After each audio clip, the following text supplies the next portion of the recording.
14,500 teacher রাস্তায় আমার এগেইনস্টে মিছিল করেছে। ট্রেনিং না দিয়ে আমরা ক্লাসরুমে ঢুকাবো না, এবং এখন তাদের ট্রেনিং প্রস্তুতি চলছে। ক্লাসরুমের লার্নিং আউটকামগুলো আমরা ফুলফিল করা শুরু করব, এবং টিচারগুলো আসলে ট্রেইনড এন্ড রেসপন্সিবল হবে। তখন আমরা আস্তে আস্তে ধাপে ধাপে হয়তো এগুলো সরানো শুরু করব, কারণ আমরা দেখেছি উন্নত বিশ্বের স্কুলগুলোতে, কিন্ডারগার্টেনগুলোতে এই ক্লাসগুলোতে পরীক্ষা হয় না। তবে এখন আমরা এই জায়গায় নেই, আগামী দিনগুলোতে আমরা এই জায়গায় যেতে চাই, এটা আপনাদেরকে আশ্বস্ত করছি। দ্বিতীয় পয়েন্ট আপনারা বলেছেন পলিটিশিয়ানদের স্কুল বোর্ড থেকে সরান, এবং আমি দেখেছি এখানে কিছু আমাদের রাজনৈতিক আমাদের ভাই ও বোনেরা খুব উৎসাহিত হয়ে সেটাতে তালি দিয়েছেন। এটা আসলে আপনাদের প্রথমে বলি কমপ্লিটলি ভুল ডিসকোর্স। এইভাবে গণতন্ত্র কাজ করে না। গণতন্ত্র কাজ করে এলাকার নামি দামি যারা গুরুত্বপূর্ণ ব্যক্তি, যারা এলাকার জন্য অবদান রাখে, কাজ করে, তারা রাজনীতিতে আসে।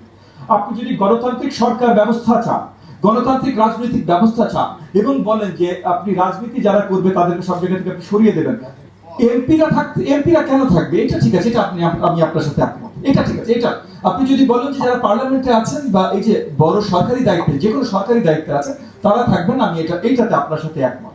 এবং আমরা এখন যেটা নতুন নীতিমালা যে কাজ করছি, স্কুলের ম্যানেজমেন্ট কমিটি এবং আপনার ইসের কি বললাম কলেজের গভর্নিং বডি, দুটোতে যে জিনিসটা করছি বিগত দিনগুলোতে ছিল এমপি সেট করবে, আমরা এটা সরিয়ে দিয়েছি। এমপি সেট করবে না, লোকালি সেট। ইতিমধ্যে আমরা করছি, আমরা একটা স্টেপে পুরো বাংলাদেশ পরিশুদ্ধ হয়ে যাবে, এটা আমরা নিজেরা আশা করি না, but the steps are being taken, এটা আপনাদেরকে আশ্বস্ত করছি। 3 নম্বর আপনারা বলছেন আনট্রেড টিচার ক্লাসরুমে যাবে না। ইতিমধ্যে আমরা পদক্ষেপ নিয়েছি, এবং আমরা এই পদক্ষেপ নেওয়ার জন্য 14,500 টিচার রাস্তায় আমার এগেইনস্টে মিছিল করেছে।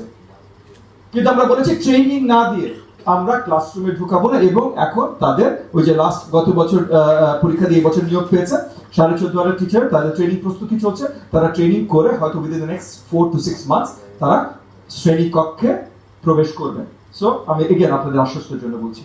প্রাইভেট স্কুল ওভারসাইট বোর্ড আসলে না, তারা রেগুলেটরি ভাবে ইতিমধ্যে আমাদের অধীনে, এবং এটাও আপনারা শুনে আশ্বস্ত হবেন। এটার প্রক্রিয়া আমরা শুরু করেছি আগামী 14 তারিখে বোধহয়। 14 তারিখে প্রথম আমরা বড় দাগে ইংলিশ মিডিয়াম স্কুলগুলোকে নিয়ে বসছি, বাট সব প্রাইভেট স্কুলগুলোকে নিয়ে আমরা বসা শুরু করবো। তাদের সাথে আলোচনার মাধ্যমে আমরা ওই রেগুলেটরি ওভারসাইট কিভাবে তৈরি করা যায় সেগুলোর কাজে আছে। এটা নিয়ে আপনাদের দুশ্চিন্তা করার প্রয়োজন এই মুহূর্তে নেই। হয়তো 6 মাস পর আবার আমাকে প্রশ্ন করেন আমরা কত এগোতে সক্ষম হয়েছি, কিন্তু এই মুহূর্তে আমরা আগানোর কাজ করছি। লাস্ট বলেছেন এডুকেশন কমিশন। এডুকেশন কমিশন হলে ভালো, না হলেও যে সরকার জবাবদিহিতার বাইরে চলে যাচ্ছে তা না তো। আমি আপনাদের প্রতি আহ্বান রাখবো, আপনার সরকারকে বারবার টেনে জবাবদিহিতার আদলে নিয়ে আসবেন।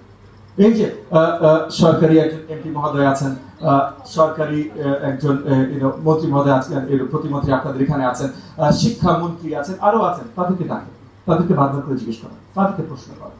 তাদেরকে প্রশ্ন করলে তাদের উত্তরের মাধ্যমে জবাবদিহিতাটা আনতে সক্ষম, এবং আগামীতে যদি এডুকেশন কমিশন করা যায় খুব ভালো।